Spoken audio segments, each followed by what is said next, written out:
She was trembling, and when I handed her my jacket, she couldn't hold back her tears.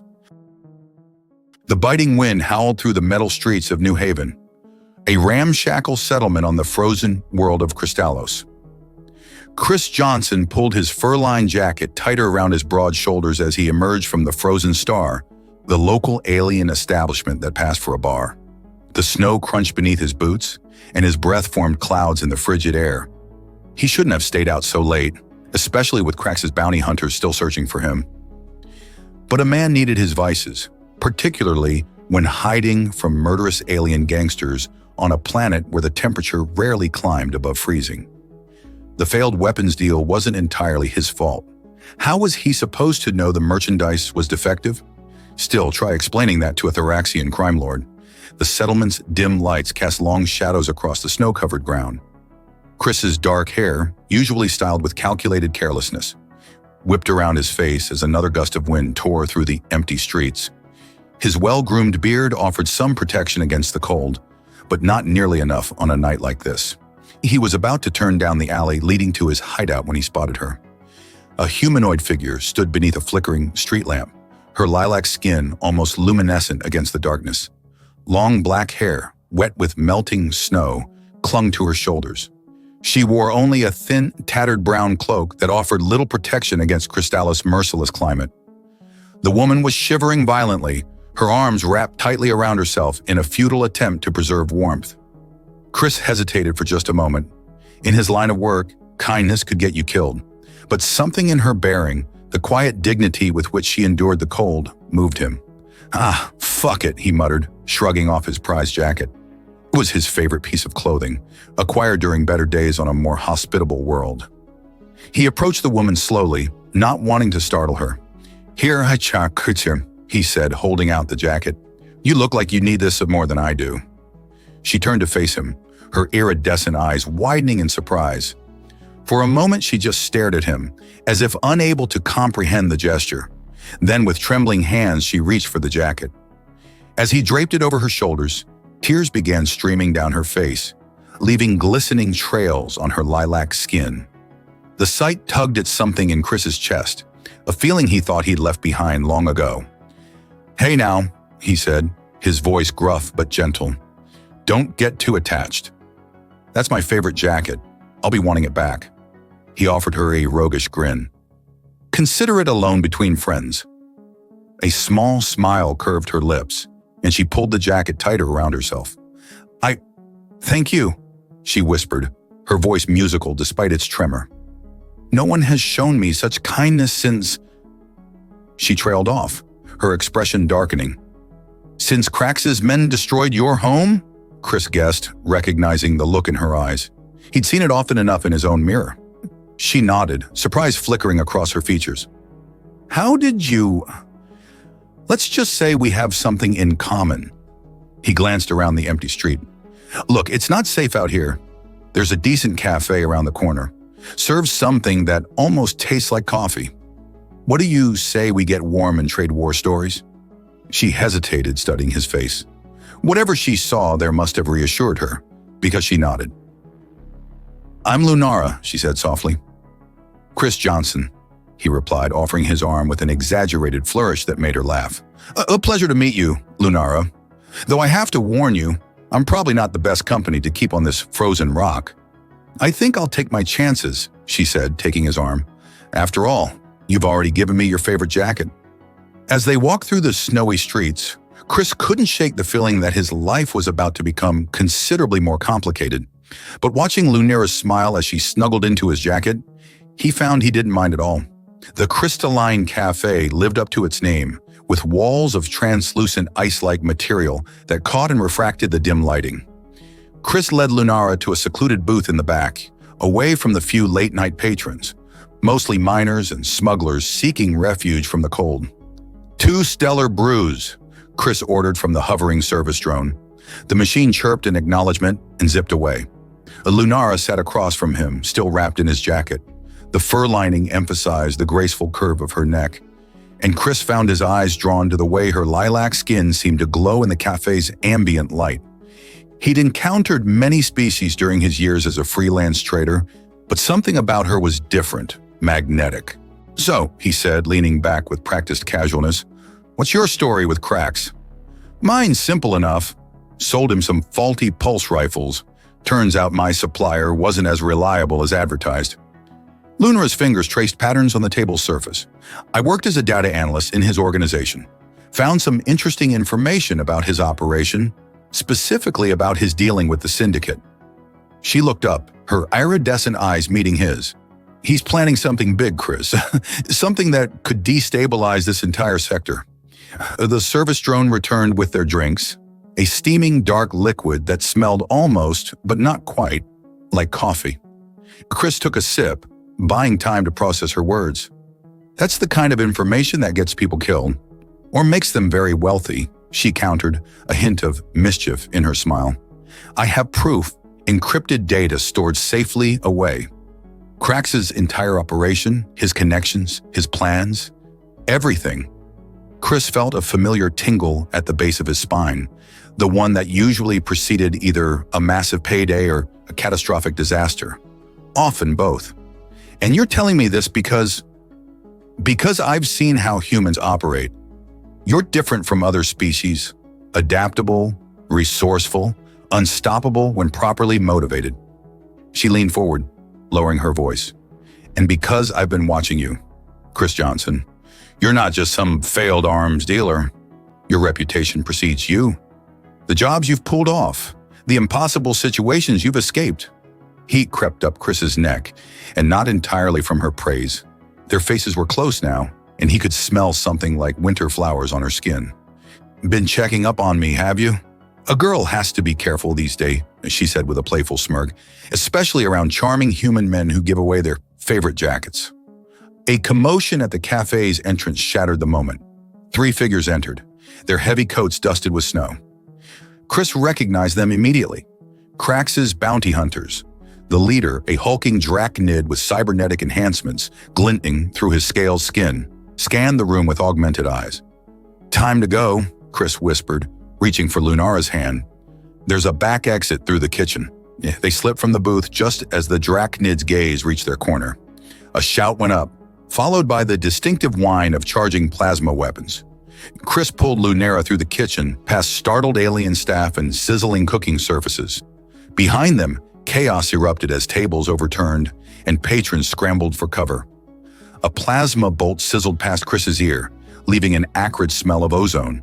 They burst out into the back alley, where the storm had intensified. Snow whipped around them in white sheets, reducing visibility to mere feet. Chris's thin shirt offered little protection against the biting cold, but the warmth of Lunara's hand in his provided a different kind of heat.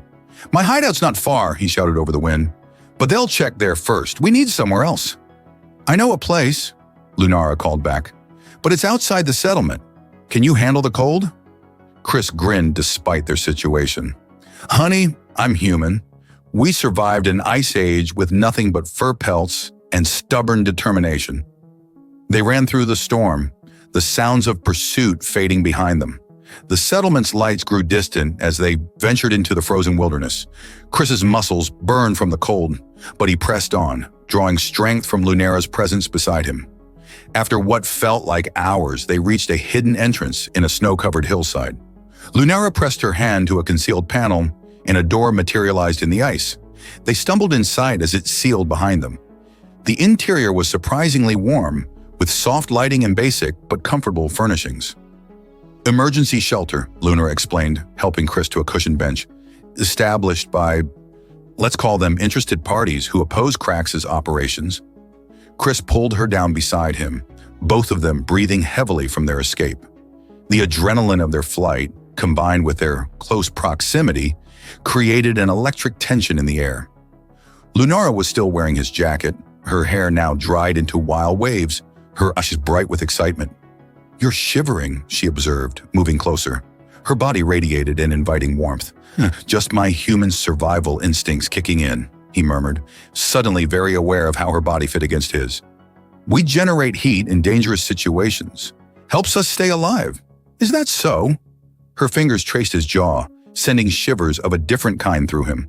"How fascinating. You humans are full of surprises." "You have no idea," Chris said softly before closing the distance between them. The storm raged outside, but within the shelter, they found their own source of warmth, their growing attraction igniting into something deeper, more primal. Their shared danger, the thrill of escape, and their undeniable chemistry culminated in a night of passion that transcended their different species. Later, as they lay together on the shelter's bed, Lunara traced patterns on Chris's chest.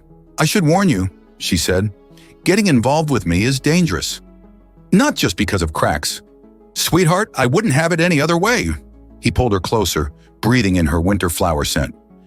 "Now tell me more about this data you've got on cracks. I'm thinking it's time we stopped running and started fighting back." Dawn broke over Kristallos' frozen landscape, painting the endless snow in shades of pale lavender that reminded Chris of Lunara's skin. They sat huddled over her data tablet in the shelter's dim light, reviewing the encrypted files she'd stolen from Cracks' systems. "Holy shit!" Chris breathed, scanning the weapons manifest. "These aren't just standard arms. We're talking about Void-class destructive technology. Planet killers." Lunara nodded grimly. "The Crimson Dawn faction has been gaining power in the Outer Rim. With these weapons, they could destabilize entire systems." Her fingers brushed against his as she swiped to the next document. "Cracks plans to sell them everything within the next standard week." A distant rumble interrupted their discussion. Chris moved to the shelter's small viewport, his muscled frame tensing at what he saw. "We've got company. Looks like they're using thermal scanners to sweep the area." "They're faster than I expected," Lunara said, quickly gathering their supplies. She still wore his jacket, which now carried both their scents mingled together. "There's an old mining facility about 20 kilometers north. If we can reach it." Another explosion, closer this time, rocked the shelter. Dust and ice crystals rained from the ceiling. "No time for planning." Chris grabbed their emergency pack in Lunara's hand. "We run now, talk later." They burst out of the shelter's emergency exit into the biting cold of Kristallos' morning. The storm had passed, but that temperature had dropped even further, creating an environment that would kill most species within hours of exposure. Chris felt the cold like thousands of needles against his exposed skin, but he pressed on. Humans had evolved to persist, to endure, to survive against all odds. It was what had made their species so feared and respected across the galaxy. They trudged through snow that reached their knees, making each step a battle. Behind them, the sounds of pursuit grew closer. The whine of hover sleds and the distinctive roar of drachnid war cries. "Chris," Lunara called out, her voice barely audible over the wind. "You're turning blue." He managed a roguish grin despite his chattering teeth. "Don't worry about me, sweetheart. My ancestors survived worse than this, with nothing but animal skins and fire. Your species' resilience is remarkable," she said, pressing closer to share her naturally higher body temperature. "But even humans have limits." They found temporary shelter in an ice cave, its crystalline walls refracting the weak sunlight in mesmerizing patterns. Chris pulled Lunara close, as much for warmth as for the simple desire to hold her. "Tell me more about these Crimson Dawn fanatics," he said, trying to keep his mind off the cold. "What do they want with planet killers?" Lunara's hands moved to cup his face, her touch sending warmth through his frozen skin. "They believe in racial purity. They want to cleanse entire systems of what they consider lesser species. And humans?" She hesitated, her iridescent eyes meeting his. "Humans are at the top of their list. Because we're too unpredictable? Too adaptable?" Chris asked, though he already knew the answer. "Because you're too incredible," she whispered, her breath warm against his lips. "Your species emerged from a death world, survived multiple extinction events, and still maintained your capacity for kindness, for love. You're everything they fear. Proof that their ideology of racial superiority is a lie." The passion in her voice, the admiration in her eyes, stirred something primal in Chris. Here, in this frozen hell, pursued by killers, he found himself falling deeper for this remarkable woman who saw humanity's strength as something beautiful rather than threatening. Their lips met in a fierce kiss, their shared warmth creating a bubble of heat in the frozen cave. For a moment, there was no cold, no danger, just the burning connection between them. A distant explosion shattered their moment of peace. Chris reluctantly pulled away, his tactical mind already calculating their next move. How far to that mining facility? Another 15 kilometers, Lunara said, checking their position on a holographic map. But there's something I haven't told you about it. The facility, it's not entirely abandoned. There's a resistance cell operating there, using the old mining equipment as cover. Friends of yours? Potentially. If we can convince them to help us stop the weapon sale, then we might have a chance of preventing a genocide. Chris finished. He checked their supplies. Limited food, even more limited ammunition for his pulse pistol. But first we have to get there alive. They emerged from the cave into a landscape transformed by wind-carved ice sculptures and treacherous crevasses. The pursuit had grown quieter, but Chris knew better than to think they'd given up. Krax's hunters were probably circling around, trying to cut off their path to the north. As they navigated the frozen terrain, Lunara shared more details about the resistance. A loose coalition of species united against organizations like Krax's and ideologies like Crimson Dawn's. They'd been gathering intelligence, building networks, preparing for a moment just like this. "And you trust them?" Chris asked, helping her across a particularly wide crevasse. "About as much as I trusted you when you gave me your jacket," she replied with a smile that warmed him more than any shelter could. The sound of hover sleds grew louder again, accompanied by the distinctive whine of charging plasma weapons.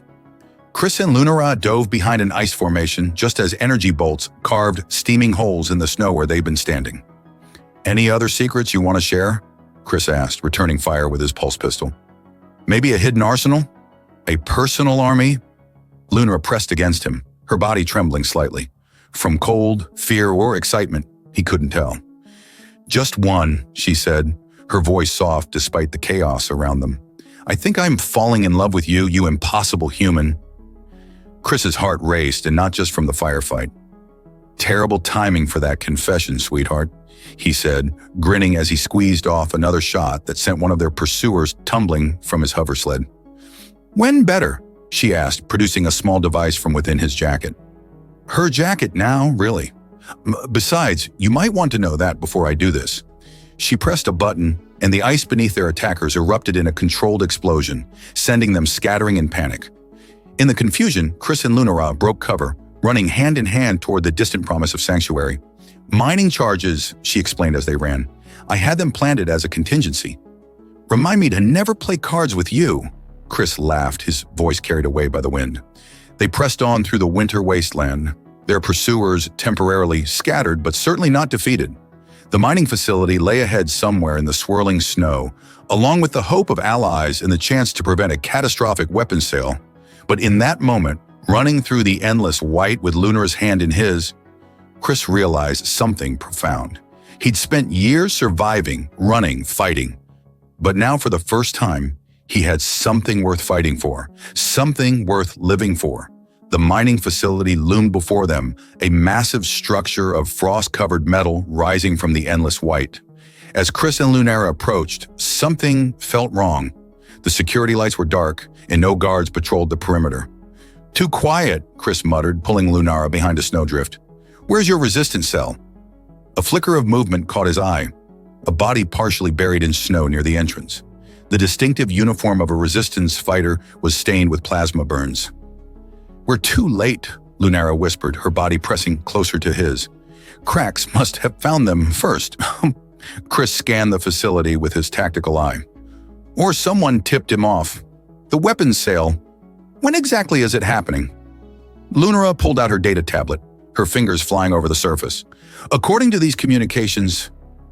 "Oh no." Her face paled, making her lilac skin almost white. "It's not in a week. It's tonight."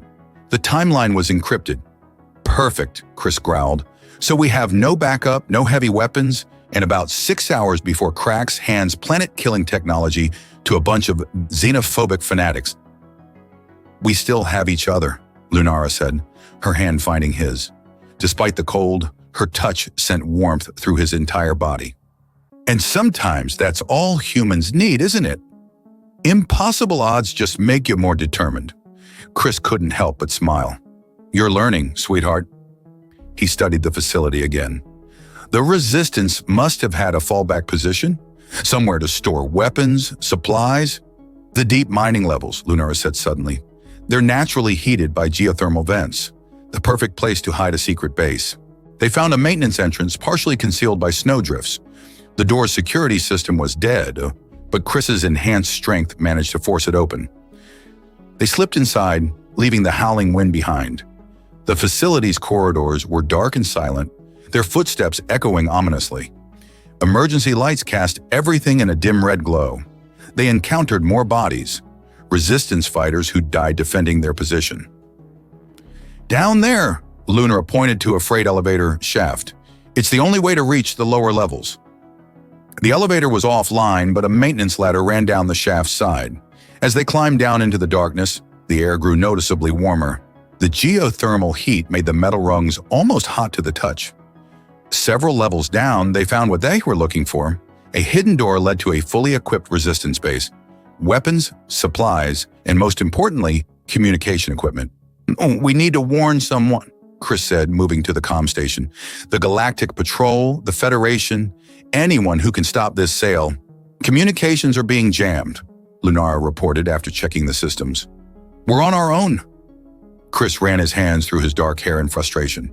"Then we do this the hard way. Where's the sale happening?" "The main loading bay, level 3. Lunara pulled up a facility map. "Cracks will bring the weapons through the north entrance. The Crimson Dawn representatives will arrive from the south." "Perfect choke points," Chris noted, his tactical mind already forming a plan. "If we can't stop the sale, we can at least make sure no one leaves with those weapons." They began gathering supplies. Plasma rifles, explosives, tactical gear. As they worked, the air between them grew charged with something more than just pre-mission tension. Maybe it was the heat from the geothermal vents, or the realization that this might be their last night alive, but their touches lingered longer. Their glances held more meaning. "Chris," Lunara said softly, setting down the weapon she was checking. If we don't make it..." He crossed the room in 2 strides, pulling her into his arms. "We'll make it. Humans are too stubborn to die when there's something worth living for." Their kiss was fierce, passionate, filled with all the words they hadn't said.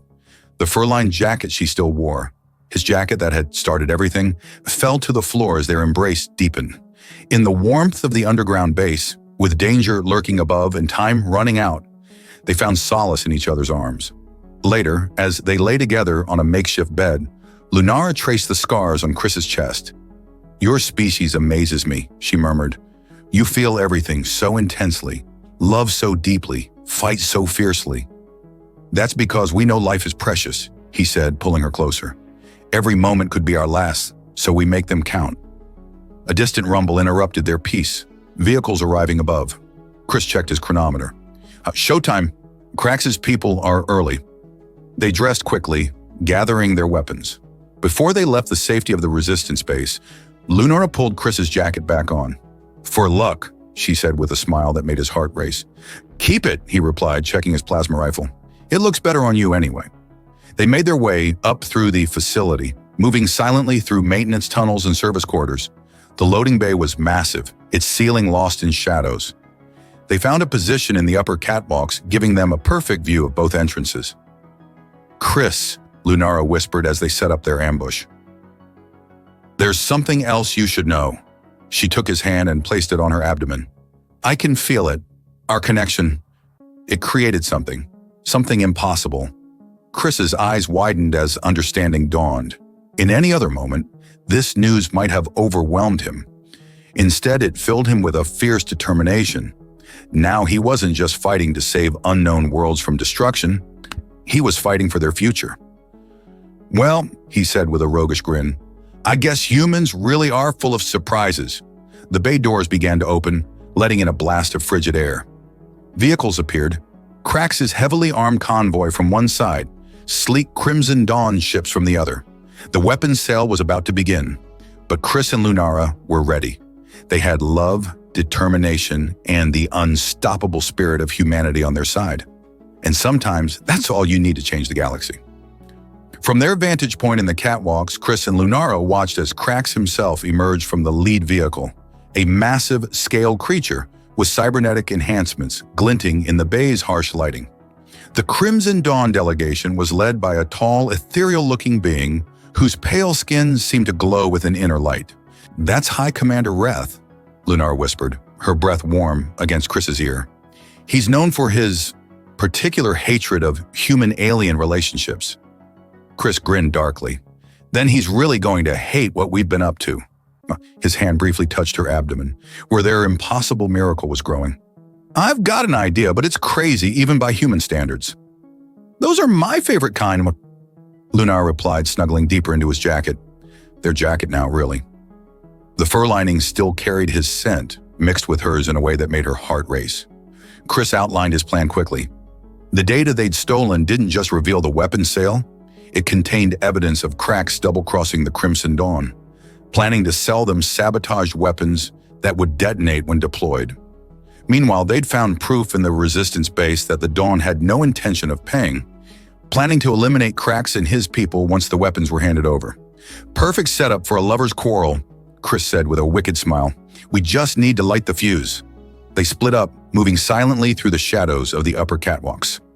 Below, Krax and Reth were exchanging formal greetings, their respective guards watching each other with barely concealed hostility.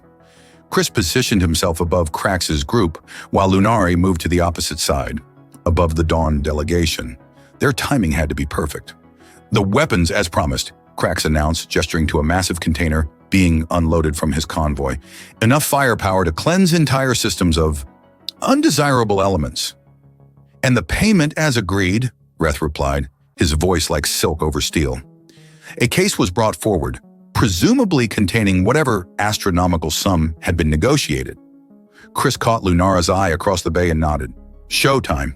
He activated the facility's ancient PA system, his voice booming through the loading bay.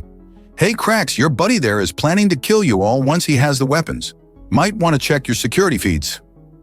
Simultaneously, Lunara's voice rang out from the opposite direction. "Commander Reth, those weapons are rigged to explode when deployed. Krax is playing you for a fool." The effect was instantaneous. Both leaders drew weapons, their forces following suit. The bay erupted in shouts and accusations. "Treachery!" Reth snarled, his pale skin flushing with anger. "You dare to sabotage our holy mission?" "Me," Krax roared back. "You're the ones planning an ambush. I should have known better than to trust fanatics." Chris and Lunara used the confusion to move closer, planting the explosive charges they'd brought from the Resistance base. The tension below was reaching a breaking point. "The human!" one of Krax's guards suddenly shouted, spotting Chris. "It's that human who cheated us." "Human?" Reth's voice dripped with disgust. "You've been dealing with humans?" "Just business," Krax defended, but his credibility was already shattered. "Dealing with humans, harboring their spies." Reth raised his weapon. "You're as corrupted as they are." The first shot came from the Dawn side, and then all hell broke loose. Plasma fire filled the air as the two factions turned on each other. Chris and Lunara used the chaos to their advantage, picking off key targets and herding the fighters toward the weapons container. "Now!" Chris called through their comlink. Lunara triggered the charges they'd planted, causing a cascade of explosions that sent both groups scrambling for cover. In the confusion, Chris made his way to the weapons container, planting the final charge. But as he turned to retreat, he found himself face to face with Reth. "Abomination," the Dawn commander spat. "Your kind corrupts everything it touches." "Actually," Chris said with a grin, "we prefer the term adaptable."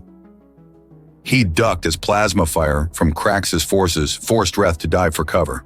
Lunara's voice crackled over the comm. "Chris, the container's shield is failing. If those weapons detonate..." "On my way, sweetheart." He sprinted across the bay, plasma bolts sizzling past him. Humans weren't the fastest or strongest species in the galaxy, but they had something better: the ability to push past their limits when it mattered most. He reached Lunara's position just as the container's warning lights turned red. They had seconds before the unstable weapons would create a chain reaction that would take out half the facility. "Time to go," he said, grabbing her hand. They ran for the emergency exit as the battle raged behind them. The explosion when it came was spectacular, the shock wave throwing them forward into a snowbank outside the facility. Chris pulled Lunara close, shielding her with his body as debris rained down around them. When the dust settled, they emerged to find the loading bay in ruins. Both Krax and Reth's forces had been decimated. the survivors fleeing into the frozen wasteland. "Well," Chris said, brushing snow from Lunara's hair, "I'd say that counts as a successful first date." She laughed, the sound bright and beautiful in the aftermath of chaos. "Is this how all human courtships go?" "Nah, usually there's more dancing." He pulled her close, his hand sliding under the jacket she wore. Their jacket, the one that had started everything. Though I have to say, the results are pretty spectacular. Their kiss was interrupted by the sound of approaching vehicles. But this time, it was the distinctive whine of galactic patrol cruisers. The Resistance's distress beacon must have finally gotten through. "Perfect timing," Lunara muttered against his lips. As usual, Chris held her tighter, feeling the slight swell of her abdomen where their impossible child grew. "Hey, that's humanity for you. We might not always get it right, but our timing," he kissed her again, deep and passionate, "is absolutely perfect." The Galactic Patrol's flagship Stellar Guardian hung in orbit above Crystallos, its sleek silver hull reflecting the planet's icy brilliance. In the ship's luxurious briefing room, Chris and Lunara sat across from Commander Theron, a distinguished Andarian whose crystalline features seemed perfectly suited to the diplomatic role he played. "Impressive work," Theron said, reviewing the holographic display of their operation, taking down both Crack's organization and a Crimson Dawn cell while preventing a weapons sale. "That's the kind of initiative we need in the patrol." Chris lounged in his chair with characteristic human casualness, though his tactical mind was already analyzing the situation. "Sounds like you're making us an offer, Commander." "Special Operations Division," Theron confirmed. "Full autonomy, diplomatic immunity, and..." His crystalline eyes twinkled. "Family benefits." Lunara's hand instinctively moved to her abdomen, still concealed by the fur-lined jacket she refused to part with. Their child, the first known human-Lyrian hybrid, was already causing quite a stir among the patrol's medical staff. "The first of its kind or kind," the commander continued, his tone softening. "A living bridge between species. Proof that humanity's unique qualities can lead to extraordinary possibilities." Chris reached for Lunara's hand, their fingers intertwining naturally. "You mean our tendency to rush headlong into impossible situations and somehow come out on top?" "Among other things." Theron's crystalline features shifted in what passed for an Andarian smile. "Your species has always fascinated us, Chris. You emerge from a death world, survive multiple extinction events, and still maintain your capacity for compassion, for love. Even your enemies admire your resilience." "We're just too stubborn to know when to quit," Chris said with a grin, but his grip on Lunara's hand tightened slightly. The memory of their first meeting, her trembling in the cold, his impulsive act of kindness with the jacket, seemed like a lifetime ago. "The patrol needs that stubbornness," Theron said. "Especially now. The galaxy is changing. Old prejudices are falling away and new alliances are forming. Who better to help guide that change than a human Lyrian team who've already broken down so many barriers?" Lunara leaned forward, her professional analyst mind engaging. "What exactly would these operations involve?" "Diplomatic missions primarily, showing the galaxy that cooperation between species isn't just possible, it's vital." "Of course," Theron added with a knowing look. "There might be occasional situations requiring your unique problem-solving abilities." "You mean blowing things up and making powerful enemies where Chodanamanauma," Chris suggested innocently. "I prefer to call it creative conflict resolution." The commander replied smoothly. After the briefing, Chris and Lunara were shown to their new quarters aboard the Stellar Guardian. The spacious cabin featured panoramic views of Crystallos below, its frozen surface glittering like diamonds. "Home sweet home," Chris said, pulling Lunara close. She melted into his embrace, fitting perfectly against him as always. The jacket, their jacket, still carried the scent of their adventures, now mixed with the subtle fragrance of the ship's filtered air. "It's really happening, isn't it?" Lunara murmured against his chest. "Everything's changing so fast. The baby, this new position." "Having second thoughts?" Chris asked, though he already knew the answer. Their bond had grown beyond mere words, into something deeper and more profound. "Never." She looked up at him, her iridescent eyes shining with emotion. "You humans have a way of making the impossible seem inevitable. When you gave me your jacket that night, Did you ever imagine we'd end up here? Chris laughed softly, remembering how she trembled in the cold, how her tears had touched something deep within him. Honestly, I was just trying to impress a beautiful woman, though I have to admit, starting an interstellar revolution wasn't exactly in my plans. No? She reached up to trace his beard with delicate fingers. What about falling in love with an alien and creating a new species? That part. He captured her hand, pressing a kiss to her palm. That was destiny, sweetheart. Even humans know better than to argue with that. Their passionate embrace was interrupted by a priority alert from the bridge. Commander Theron's holographic image appeared in their quarters. Sorry to disturb you, he said, though his crystalline features suggested he wasn't sorry at all. But we've received intelligence about a situation on the border worlds. A group of isolationists is stirring up anti-human sentiment. They're particularly upset about recent developments in human-alien relations. Chris and Lunara exchanged knowing looks. Let me guess, Chris said. They need a demonstration of humanity's diplomatic skills, and perhaps a reminder of why making enemies of humans is generally unwise, Theron added with what might have been a wink. After the commander's image faded, Chris turned to Lunara with a familiar glint in his eye, ready to show the galaxy what happens when humanity's stubbornness meets Lyrian grace. Always, she replied, standing on tiptoe to kiss him. Though you might want to requisition a new jacket, I'm not giving this one back. Wouldn't dream of asking, he murmured against her lips. It looks better on you anyway. As they prepared for their first official mission, Chris reflected on how a simple act of kindness on a frozen world had led to this moment. Humans might be known for their resilience, their adaptability, their fierce determination, but perhaps their greatest strength was their capacity to love beyond boundaries, to see possibility where others saw impossibility.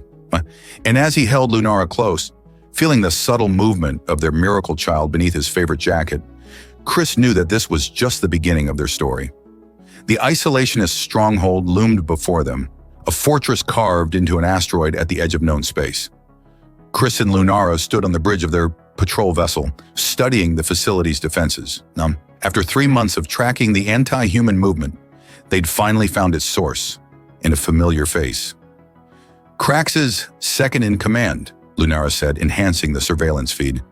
He survived Crystallos, and he's been busy, Chris added, noting the massive gathering of ships, uniting every xenophobic faction he can find under one banner. All because they're afraid of what our child represents. Lunara's hand rested on her now prominent belly, still covered by that same fur-lined jacket that had started everything. The medical scans had revealed something extraordinary.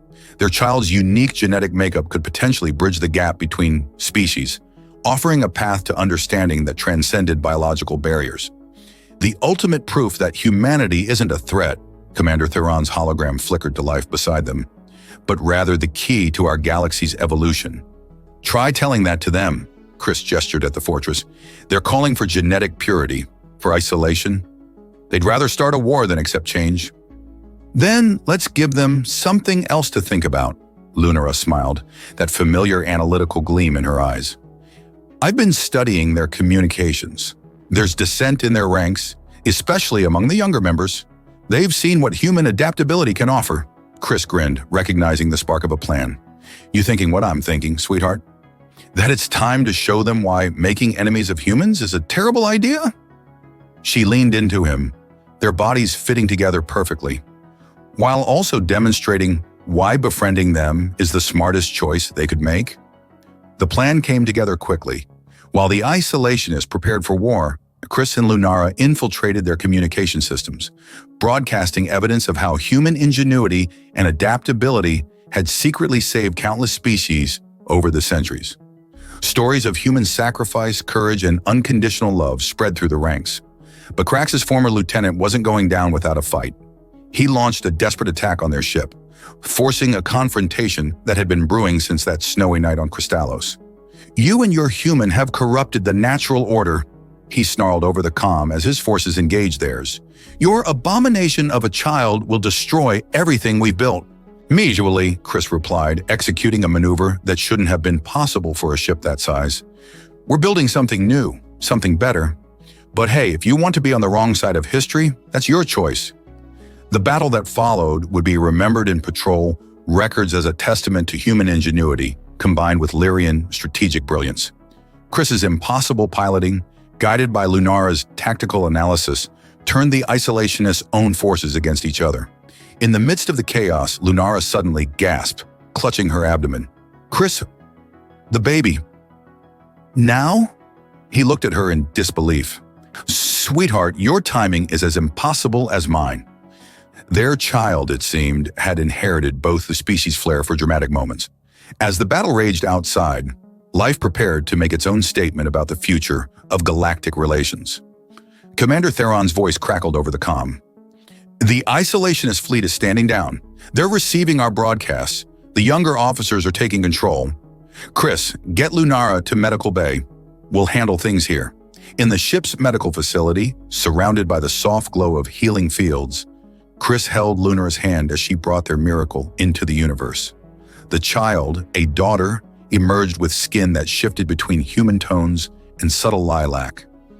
Dark hair already showing signs of her father's waves, and eyes that held both species' capacity for love. "She's perfect," Lunara whispered, tears of joy tracking down her cheeks.